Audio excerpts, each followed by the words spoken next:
السلام علیکم سامعین، 26 محرم الحرام کی تاریخ شروع ہو چکی ہے، 11 جولائی ہے۔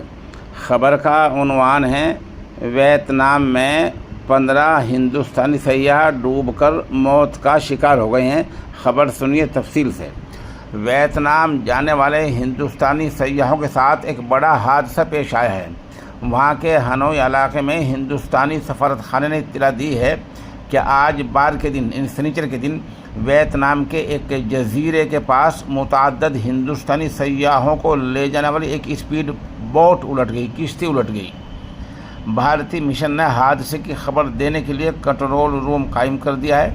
حادثے میں 15 افراد کے ہلاک ہونے کی تصدیق ہو گئی ہے۔ ہندوستانی سفارت خانے نے ہیلپ لائن نمبر بھی جاری کیا ہے۔ ادھر وزیر اعظم مودی نے بھی اس واقعے پر افسوس کا اظہار کیا ہے۔ وزیر اعظم نریندر مودی نے ٹویٹ پر لکھا، ویتنام کے فوکوئی کے پاس ہندوستانی شہریوں کی کشتی کے حادثے کے المناک خبر سن کر بہت دکھ ہوا ہے اور اپنے پیاروں کو کھونے والے خاندانوں کے تئیں میری گہری تعزیت ہے۔ ہمارا سفارت خانہ اور قونصل خانہ ویتنام کے حکام کے ساتھ مسلسل رابطے میں ہر ممکن مدد فراہم کر رہا ہے۔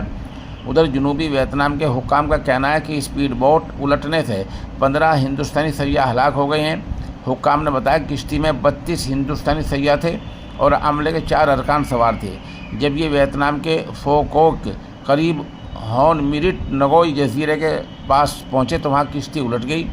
21 لوگوں کو بچا لیا گیا ہے اور ان کو ہسپتال لے جایا گیا ہے۔ ان میں سے بھی 2 کی حالت تشویشناک ہے۔ البتہ 15 لاشوں کو کنارے پر نکال لیا گیا ہے۔